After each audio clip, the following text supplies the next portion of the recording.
Hey there, I'm Nancy McDermott. We're in my kitchen in Chapel Hill, North Carolina. Welcome to Nancy's Table.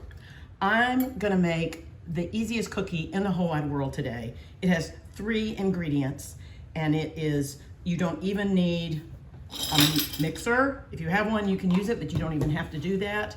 It's the perfect thing to make when you've got the munchies and you don't want to go to the store and you forgot to buy potato chips. You want something better, homemade cookies. 3 ingredients: a cup of peanut butter, a cup of granulated sugar, and you could use brown sugar, and 1 egg. That's it. So let's put this together and make cookie dough by hand. I've got all my little implements up just to show you all the choices that you have of how to make this happen. But let's start by pouring the granulated sugar into a bowl. Let's scoop out the peanut butter, which is creamy, not chunky. You could use chunky, but for the look that you're used to of smooth ones with the crisscross fork, creamy is traditional. And got all those goodies. And let me scoop off because I don't want to miss any of this peanut buttery goodness, peanut buttery richness, and an egg. So let's break the egg in. You could beat the egg separately and be a little bit ahead of the game, but I say let's just get it all together the best way we can. Get my hands cleared off. Okay, so I've got just a regular fork. I'm gonna stir the egg. I just want to mix up the egg, get the sugar and the egg to come together.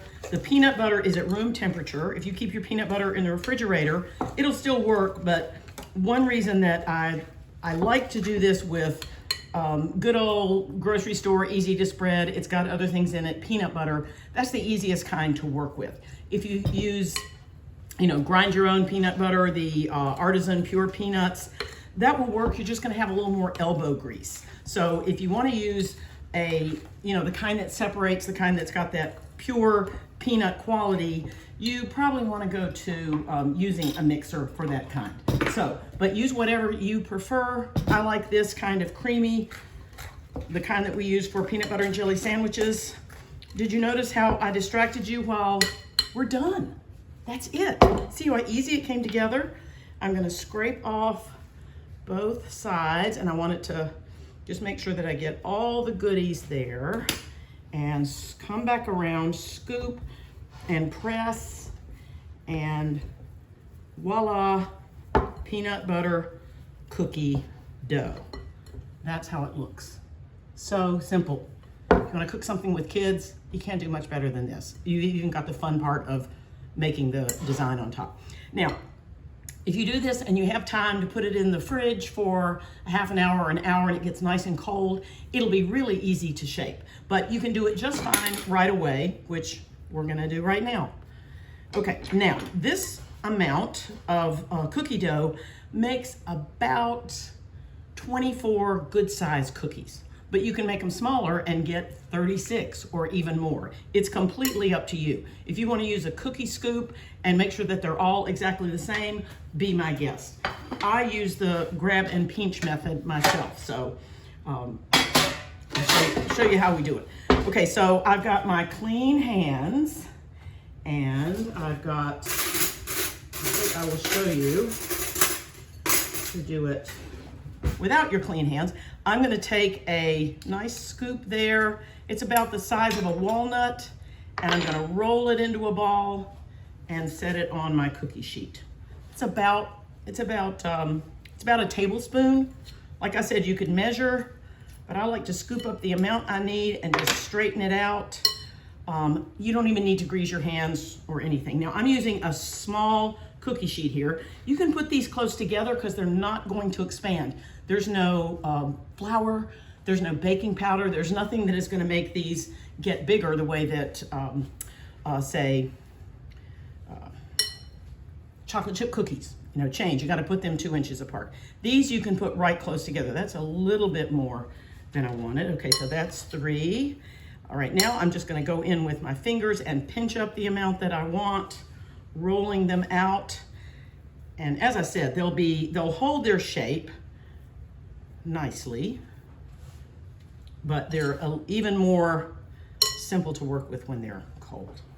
Do whichever works best for you. Now I've got a mini cookie sheet here. I have another kind that I'll show you as soon as we get these done. You can make this dough and you can put it in the freezer.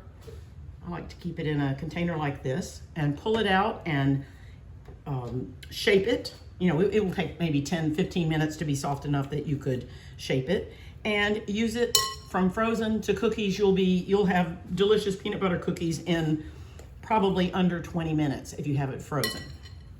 Frozen, it'll keep probably 3 months. You can also freeze the cookies. You can make a batch like this. Like I said, this makes 24 good size ones or 36 smallish ones. Make your 36 cookies, put half of them out to enjoy, put the rest of them in, again, in an airtight container, a zip closed bag, one of these, and you've got it there when you're ready. All right, I'm gonna set this aside. And now the absolute fun part, a fork. I'm gonna get a clean fork. My favorite, pink fork. You do not have to have a pink fork. And just press down in one direction, pressing down. You can kind of rock it forward, pressing away. Get a fork that's sort of on the long side. See how I did that? And see how they stay put? And did you notice, I put these right on the pan.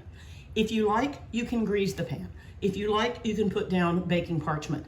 But these are so rich with the peanut butter. You know, it's got enough fat in it that it's really not going to, they're not gonna stick. So I dispense with that, but be my guest, butter or grease the pan or use baking parchment if you like. Okay, so I've got them all going one direction. Let's come back and do that famous crosshatch, crisscross hashtag. These are hashtag cookies, peanut butter cookies. Smushing them out. See there? Going the other direction. This is the classic way. If this is too boring, just put a peanut in the middle and let it go. You do not have to do this, but it's lovely.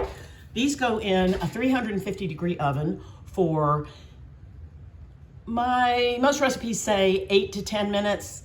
Mine are nowhere near done at 8 minutes, but at 10, they're just right. They look like they're not quite right, but they are. And you can leave them in longer if you want them to be crispy. Now, I like to take mine out at about 10 minutes because I like them to be on the chewy side. If you want them to be crispy, you could leave them an extra 2 minutes, maybe 12. What you gotta do is watch them.